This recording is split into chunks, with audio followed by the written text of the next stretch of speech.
केली पायवाट उल्लंघिला माया घाट, जिही हरी आठविला जीवे हृदयी धरिला। जिंकोनिया काळा वरी गेले भूमंडळा, जिही हरी आठविला जीवे हृदयी धरिला। निळा म्हणे ब्रह्मेशान पावोनी लाविले निशाण, जिही हरी आठविला जीवे हृदयी धरिला। महायोग पीठे तटे भीमरथ्यां वरं पुंडरीकाय दातुं मुनीन्द्रये, समागत्य तिष्ठन्तमानन्दकन्दं परब्रह्मलिंगं भजे पांडुरंगं। जयांचे केलिया स्मरण होय सकळ विद्येंचे अधिकरण, तेचे वंदू श्री चरण श्री गुरूंचे ते नमस्कारोणी आता। मस्तक हे पायावरे मस्तक हे पायावरे, मस्तक हे पायावरे, मस्तक हे पायावरे। या वारकरी संतांच्या, या वारकरी संतांच्या, मस्तक हे पायावरी या वारकरी संतांच्या, वारकरी संतांच्या, या वारकरी संतांच्या। मस्तक हे पायावरी वारकरी संतांच्या, वारकरी संतांच्या, वारकरी संतांच्या।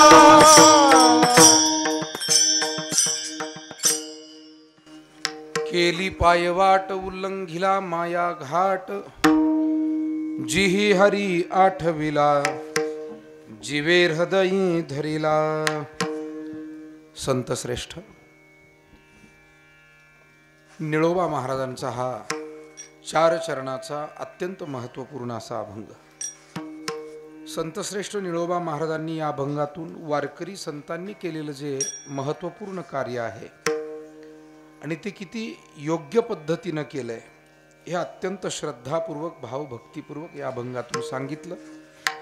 महाराज म्हणतात, कठीण असा अध्यात्माचा मार्ग वारकरी संतांनी सुलभ केला, सोपा केला आणि या सोप्या भक्तीची पायवाट निर्माण करून मायाघाट ते उल्लंघन करून गेले। इतरांनाही त्या वाटेनं ते सोबतीला घेऊन चालले।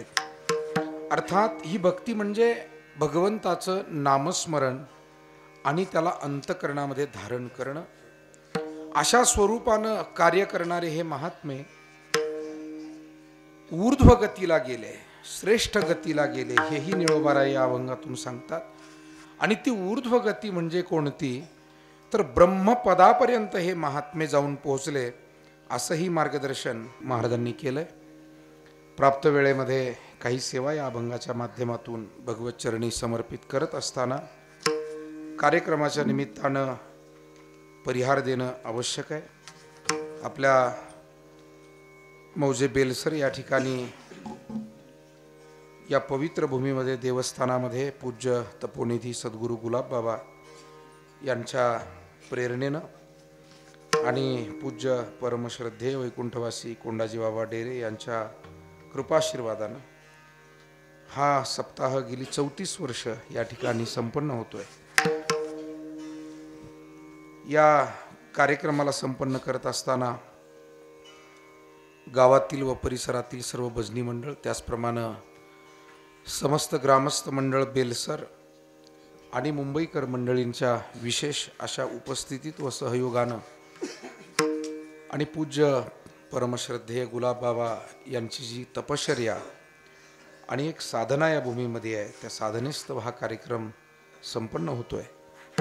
या कार्यक्रमासाठी आवर्जून उपस्थित राहिलेले वारकरी संप्रदायातील महाराष्ट्रातील अत्यंत नामवंत गायनाचार्य, हे संबंध महाराष्ट्राच्या प्रत्येक जिल्ह्यात आणि कानाकोपऱ्यात ज्यांच्या गायनाची ख्याती आहे, असे आमचे परमस्नेही संगीत विशारद, संगीत अलंकार श्री रवी महाराज पवार, त्याचप्रमाणे त्यांना साथ करणारे अत्यंत उत्तम, सर्वांचा परिचय नाही म्हणून क्षमा करा, परंतु सर्व आपण गुणीजन मंडळी ज्यांनी मला आपल्या देवस्थानाच्या आणि ग्रामस्थांच्या भाविकांच्या वतीने हे निमंत्रण दिलं, ते आदरणीय देवदत्त महाराज ताजने, संतोष महाराज ताजने, त्याचप्रमाणे आपल्या या गावच्या जवळच असणारे आमचे जुने परमस्नेही रामेश्वरजी महाराज ढोले, आमचे दोन्ही आदरणीय मृदंग वादक, सर्व जुनी जाणती भजनी मंडळी, आपणा सर्वांच्या उपस्थितीमध्ये हा उत्सव संपन्न होताना आमच्या समवेत नेवासा इथून आलेले आमच्या संस्थेचे उपाध्यक्ष आणि निवृत्त प्राध्यापक सन्मान्य नन्नवरे सर, समोर बसलेले आपणही सर्व मान्यवर, खरं म्हणजे या भूमीला एका तपस्वी साधकाची ही भूमी आहे. वारकरी संप्रदायातल्या प्रत्येक संतांचा एक आगळा वेगळा स्वतःचा परिचय आहे आणि स्वतःचं एक स्थान आहे. विशेषत्व असं आहे की सर्व वारकरी संतांचा अध्यात्म विचार जो आहे तो एक आहे.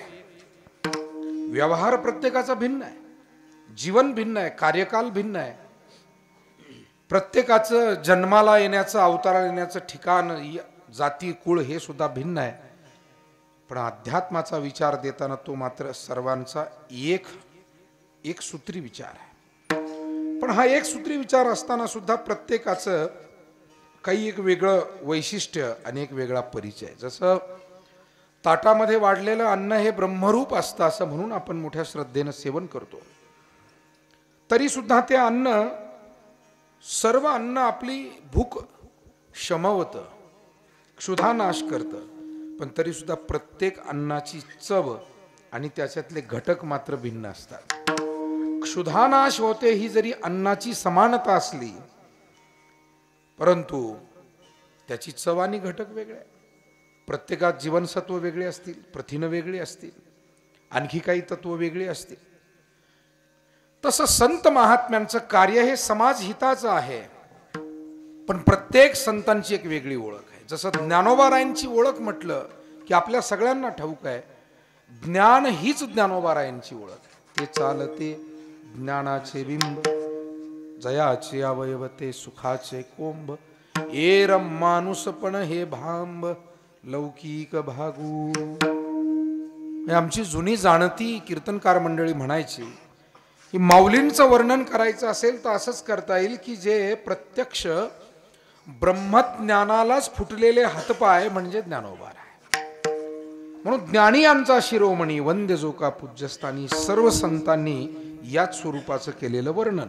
ज्ञानाचा सागर सखा माझा ज्ञानेश्वर, सखा माझा ज्ञानेश्वर, सखा माझा ज्ञानेश्वर. ज्ञानाचा सागर सखा माझा ज्ञानेश्वर, सखा माझा ज्ञानेश्वर, सखा माझा ज्ञानेश्वर. ज्ञानाचा सागर सखा माझा ज्ञानेश्वर, किंवा ज्ञानियांचा राजा गुरु महाराव म्हणती ज्ञानदेव तुम्हास. ज्ञानोबारायांचा ज्ञान हा परिचय. नामदेवरायांचा अत्यंत लढिवाळ भक्त हा त्यांचा परिचय. आणखी एक विशेष शब्द त्यांच्यासाठी वापरला जातो की श्री पंढरीनाथाचे, पांडुरंगाचे भक्ती भांडारी. भांडारी म्हणजे ज्यांच्या ते भांडार कोठार ताब्यात असतं, तो भांडारी. भक्तीचं भांडार जणू काही नामदेवरायांच्या स्वाधीनच केलंय. एवढी गोड, प्रेमळ आणि जगविलक्षण भक्ती नामदेवरायांची की असा भक्त या जगतामध्ये होणे नाही. म्हणून नामदेवरायांचा अत्यंत मधुर भक्ती हा त्यांचा परिचय आहे. पैठणचे नाथ महाराज साधना तर सर्वच करतायत. प्रत्येक संताकडे ज्ञान आहे, वैराग्य आहे, भक्ती आहे, पण तरी सुद्धा एक वेगळं वैशिष्ट्य काय तर नाथ महाराजांचं वैशिष्ट्य आहे शांती. म्हणजे ब्रह्मानच शांती स्वरूप घेऊन ते प्रकट झालंय की काय, म्हणून त्यांना शांती ब्रह्म असं म्हटलं. विद्यमान काळामध्ये वारकरी संप्रदायाचे परमगुरु, परम आदरणीय वयोवृद्ध तपोनिधी मारुती बाबा कुऱ्हेकर यांना शांतीब्रह्म ही उपाधी अगदी सश्रद्ध अंतकरणानं समस्त वारकरी संप्रदायाने बहाल केलेली. त्याचं कारण त्यांच्या जीवनातला तो गुण विशेषत्वानं प्रत्येकाला तो जाणवतो. म्हणून नाथ महाराज हे शांतीब्रह्म हा त्यांचा परिचय. जगद्गुरु तुकोबाराय म्हणाल तर थोडेसे परखड, चुकीच्या गोष्टीवर कोरडे ओढणारे, ताशेरे ओढणारे, चुकीच्या गोष्टींविषयी प्रबोधन करणारे आणि जसं आहे तसं परखड मत व्यक्त करणारे. पण ते का आहे तर विवेकासहित वैराग्याचे बळ, धगधगीत ज्वाळ अग्निजैशा. विवेकासह श्रेष्ठ असं वैराग्याचं बळ ज्यांच्यामध्ये, म्हणून वैराग्य हा तुकोबारायांचा परिचय. आमचे सद्गुरू संन्यस्त महात्मे होते ब्रह्मलीन सद्गुरू नारायणगिरी महाराज. त्यांच्या कीर्तनात ते म्हणायचे की भारतातल्या आणि जगातल्या संन्याशांनी सुद्धा वैराग्य कसं असावं हे जर शिकायचं असेल तर जगद्गुरु तुकोबारायांकडे यावं, हे त्यांचं वाक्य होतं. कधी कधी एखादा गुण एखाद्या महात्म्याकडे पाहावं तर तुकोबाराय प्रापंचिक दिसत होते, पण तो प्रपंच होता कुठे? तो प्रपंच बाह्य स्वरूपात दिसण्यापुरता होता.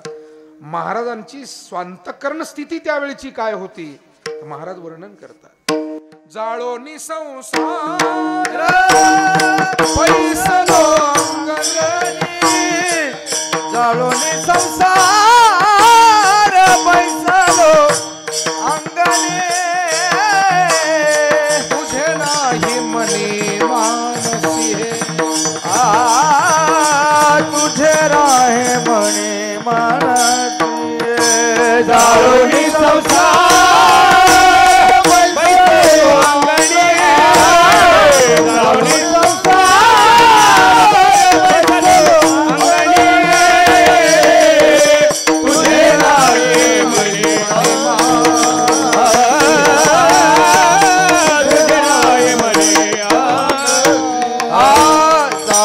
संसार बैसलो अंगणी,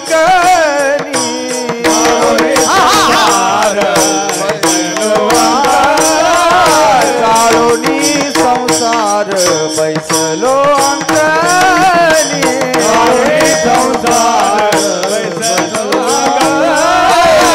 जाळोनी संसार बैसलो अंगणी, जाळोनी संसार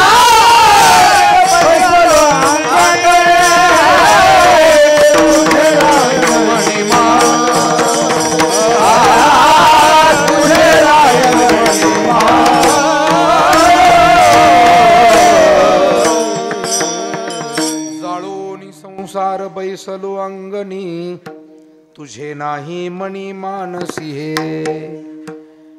संसार फक्त बाह्य दृश्य स्वरूपातला होता, तो हृदयात शिल्लक राहिला नव्हता, तो वृत्तीत शिल्लक राहिला नव्हता. आणि म्हणून जगातल्या समस्त संन्यासी वर्गाने येऊन तुकोबारायांना दंडवत प्रणाम करावा आणि त्यांच्याकडून संन्यासाची दीक्षा घ्यावी, या स्वरूपाचं वैराग्य तुकोबारायांचं. आणि म्हणून वैराग्य हा तुकोबारायांचा परिचय. संत श्रेष्ठ गोरोबा महाराज, संत श्रेष्ठ सावता महाराज, असे जे काही आणखी महान संत होते त्यांचा परिचय काय तर कर्मयोगी हा त्यांचा परिचय. अत्यंत श्रेष्ठ कर्मयोगी, ज्यांनी हातातलं काम त्यागलं नाही, पण ते काम करता करता सुद्धा इतका श्रेष्ठ परमार्थ केला की मंदिरातल्या आणि तीर्थातल्या देवाला त्यांच्या जवळ यावं लागलं, त्यांच्या शेतात यावं लागलं, त्यांचा चिखल तुडवण्यासाठी यावं लागलं. प्रत्येक संतांचं काय वैशिष्ट्य सांगावं. तसं वारकरी संप्रदायातल्या संत मालिकेतील एक अत्यंत परमश्रेष्ठ आणि अगदी शेवटच्या काळात झालेले संत म्हणता येतील निळोबा महाराज. त्यांचा परिचय काय आहे तर निळोबारायांचा परिचय दोन रीतीने देता येईल. एक तर वाङ्मयाच्या आधारानं परिचय द्यायचा, तर अत्यंत श्रेष्ठतम अशा गवळणींचं निरूपण आणि लिखाण निळोबारायांच्याकडून झालेलं आहे. जसं अभंग म्हटलं की तुकोबारायांचा, ओवी म्हटलं की ज्ञानोबारायांची, भारुड म्हटलं की नाथ महाराजांचं, तीर्थयात्रा आदी करून कथानक म्हटली की नामदेवरायांची, देवाच्या जन्माच्या कथा असतील, तीर्थयात्रेची निरूपण असतील, प्रत्येक संतांचं काही ना काही आगळं वेगळं वैशिष्ट्य. तसं वाङ्मयाच्या द्वारा परिचय जर म्हटला तर निळोबारायांची गवळण अशा स्वरूपाची गवळण तुम्हाला अन्य कोणत्या वाङ्मयात पाहायला मिळणारच नाही. आशयपूर्ण, अत्यंत विस्तृत, कधी संक्षिप्त, पण आशय मात्र फार परमश्रेष्ठ. उपनिषदानं असं म्हटलं, कृष्णस्तु भगवान स्वयं. परमश्रद्धेय आमचे सद्गुरू सांगायचे, या जगतामध्ये अत्यंत श्रेष्ठतम दैवत काय असेल तर ते भगवान श्रीकृष्ण आहे. पण त्यांच्या वाङ्मयाचा चुकीचा अर्थ समजल्यामुळे काही लोकांना कृष्णच कळत नाही.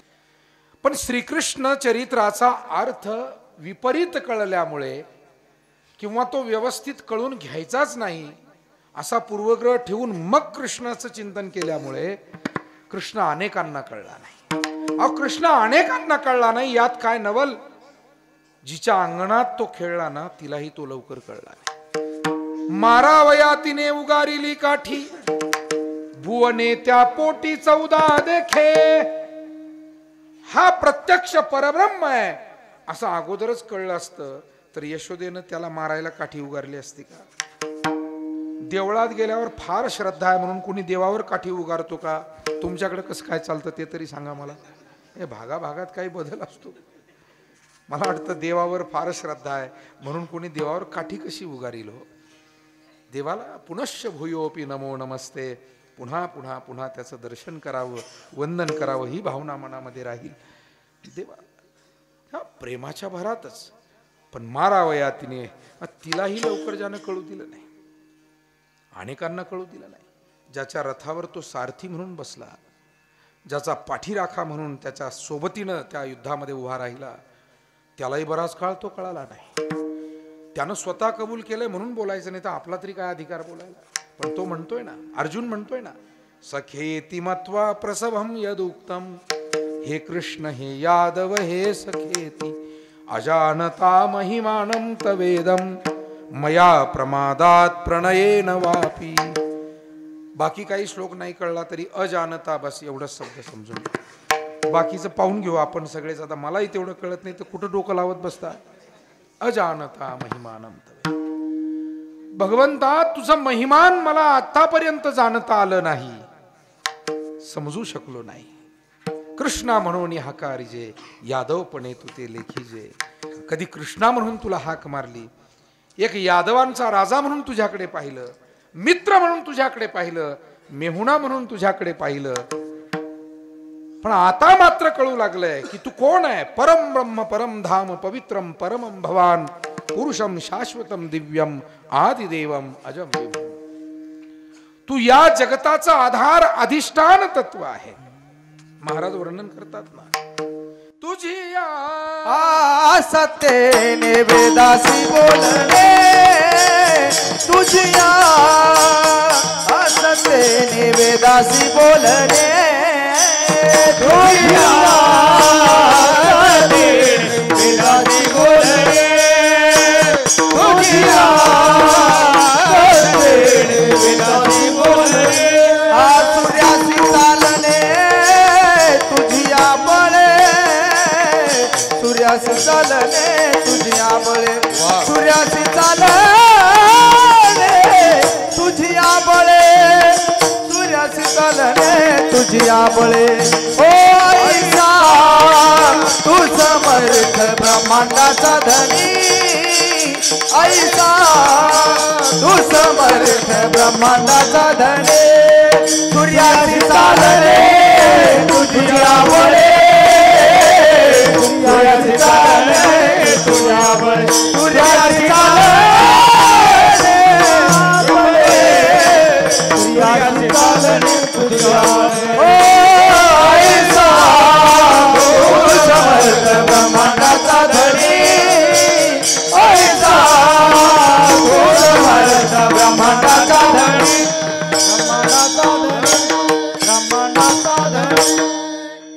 ज्याच्या सत्तेनं सूर्य चलनवलन करतोय, ब्रह्मांड चालतंय, सर्व सत्ता ज्याची आहे, थोडक्यात काय, आणि तो परमात्मा अर्जुनालाही काही काळ कळाला नाही.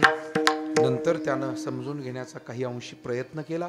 म्हणून कृष्ण हा ज्याच्या रथावर आहे त्याला कळत नाही, ज्यांच्यात खेळला त्यांनाही संपूर्णपणे तो कळत नाही. ज्यांच्या पोटी जन्माला आला ती यशोदास सांगते ना, हा ब्रह्मविधीचा जनिता तुम्ही यासी धरू पाहता, हा कैसा येईल हाता गे गोकुळचा. आता तुम्ही म्हणाल काल्याचं कीर्तन काय आजच करून घेता का? नाही, हाच तर घोटाळा झालाय ना. काल्यात तुम्ही काय ऐकणार आहात? विठाला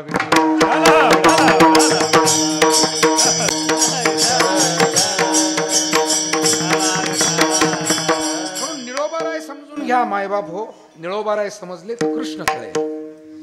कृष्ण म्हणजे फक्त काहीतरी एक टार्गेट मुलगा, कृष्ण म्हणजे काहीतरी एक खोडकर मुलगा, कृष्ण म्हणजे काहीतरी एक सतत उपद्व्याप करणारा, असं जे काही त्याचा अर्थ न समजल्यामुळे आपल्याला वाटू लागतं की कृष्ण चरित्र हे नीटपणे न समजल्यामुळे. आमचे गुरु महाराज म्हणायचे, कृष्ण ज्याला नीटपणे समजला तो संत झाला, आणि कृष्ण ज्याला अर्धवट समजला तो तमासगीर झाला. विठाला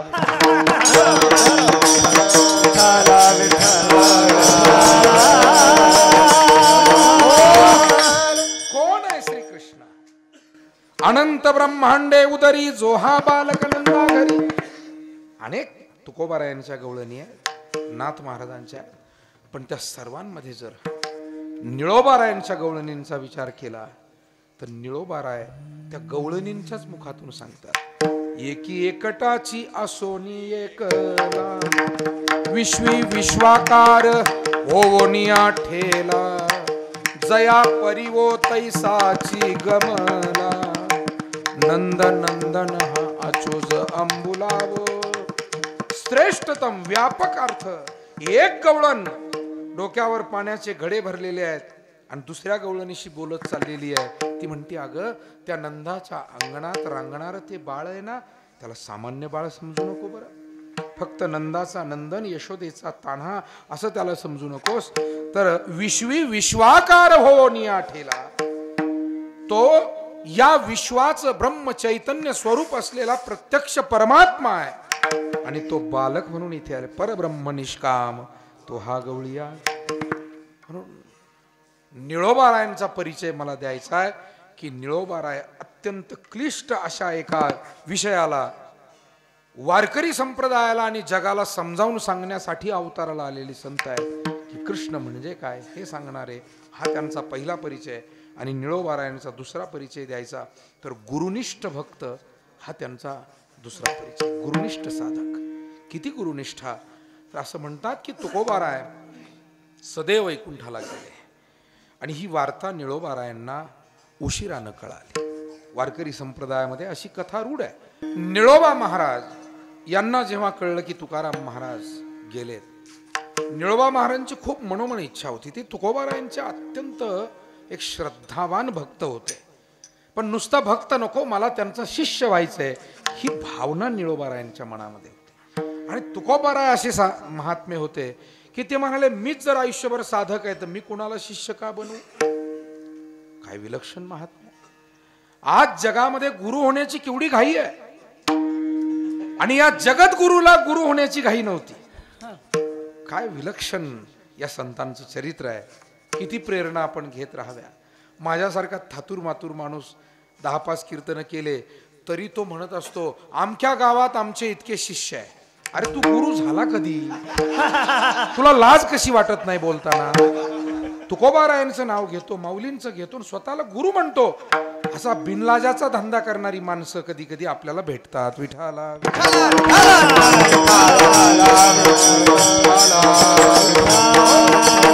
अरे आमच्या ज्या माऊलींनी हा संप्रदाय स्थापन केला ते स्वतःला गुरु म्हणत नाही.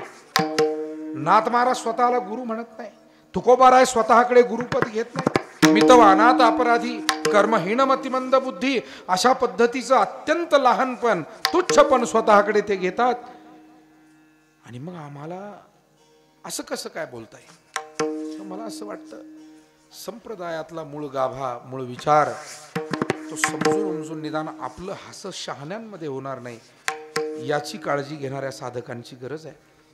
बाकी सामान्य माणसामध्ये आपला मोठेपणा मग याच्यातून मिरवता येईल. मी गुरु आहे असंही सांगितलं तरी काही लोक ते मान्य करतील, मी देव आहे असंही सांगितलं तरी लोक मान्य करतील. परंतु आपल्याला मात्र ज्ञानोबा तुकोबारायांच्या विचारधारेचा विचार केला तर मला असं वाटतं कोणतेही संत, आमचे गुलाबबाबांसारखे एक साक्षात्कारी सत्पुरुष, पण ते किती लहानपण, कुठल्याही महाराजांकडे जाताना त्यांना कमी पण वाटत नाही. ते आपण तिथपर्यंत गेलं पाहिजे. मला वाटतं शिकण्यासारखं आहे ना, प्रत्येक साधूकडून आपल्याला काहीतरी शिकण्यासारखं आहे. आणि म्हणून निळोबारायांना असं वाटत होतं तुकाराम महाराजांनी मला शिष्य करून घ्यावं. तुकाराम महाराजांना मात्र वाटत नव्हतं की माझा कोणी शिष्य असावा. ते एक जसा आकाशातून पाऊस पडतो या मेघवर्षावाच्या रीतीने उपदेश करणारे हे संत होते. अमुक तमुक एका शिष्याकरता, अमुक तमुक एखाद्या साधकाकरता बोलणारे ते नव्हते. साधक म्हणून सगळ्यांसाठी सामुदायिक रूपानं ते सांगतील साधकांनी काय करावं, विषयी पामरांनी काय करावं, हे ते व्यापक रीतीनं सांगतील. पण जेव्हा तुकोबाराय वैकुंठाला गेल्याचं कळालं, निळोबारायांची खूप श्रद्धा होती तुकोबारायांवर, खूप मनामध्ये त्या विरह वेदना दाटून आल्या. आणि मग त्या विरह वेदनेतूनच त्या अत्यंत श्रद्धायुक्त अंतकरणानं निळोबाराय हे उपोषणाला बसले.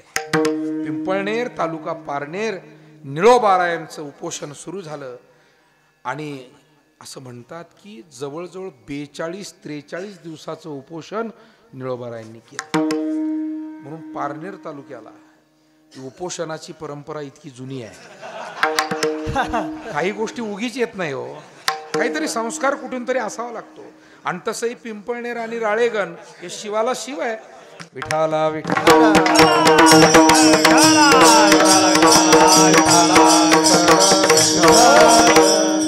आमचे पूज्य अण्णा वारकरी आहेत, माळकरी, आणि सामाजिक फार मोठं कार्य तळमळ मनामध्ये सतत असते.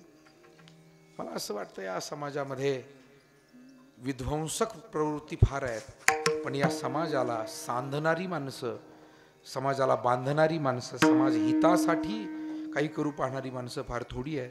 आणि त्याच्यात अण्णा एक आहेत. तेव्हा उपोषण केलं 43 दिवसाचं, 42 दिवसाचं. आणि एवढं उपोषण झाल्यानंतर भगवंतालाच काळजी पडली की असा एवढा कोण कठोर साधक आहे, अन्न पाण्याचा त्याग करून बरं सारखं चिंतन चाललेलं आहे. तुकाराम तुकाराम तुकाराम तुकाराम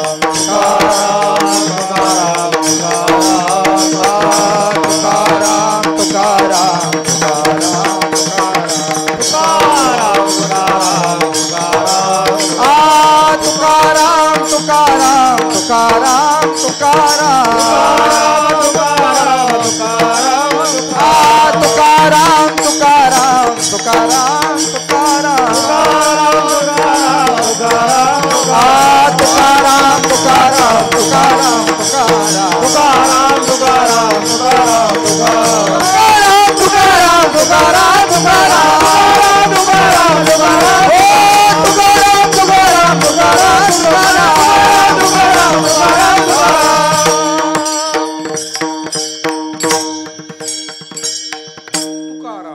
तुकाराम तुकाराम सारखं चिंतन.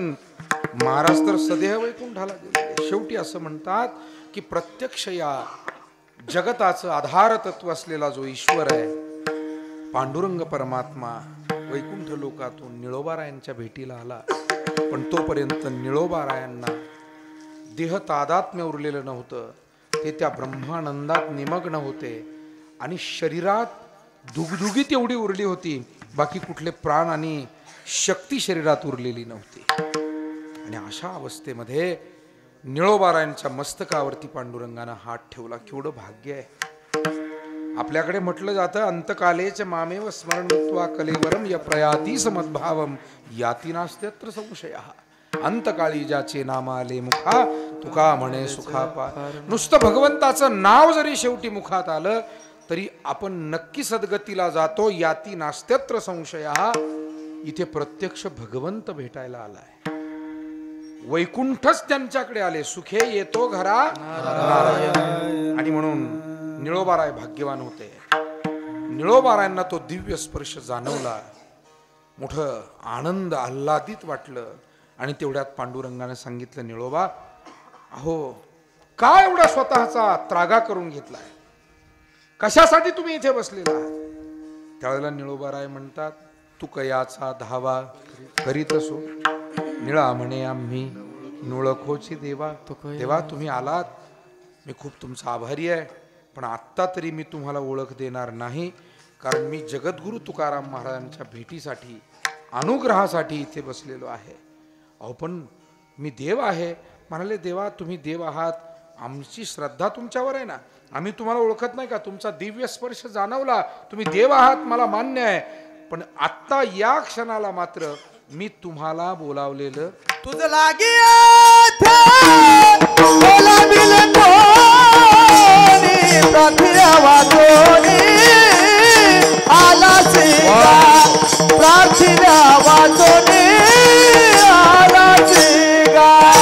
तुझ लागी बोलाविल कोणी प्रार्थना वाचोनी आलासी गा.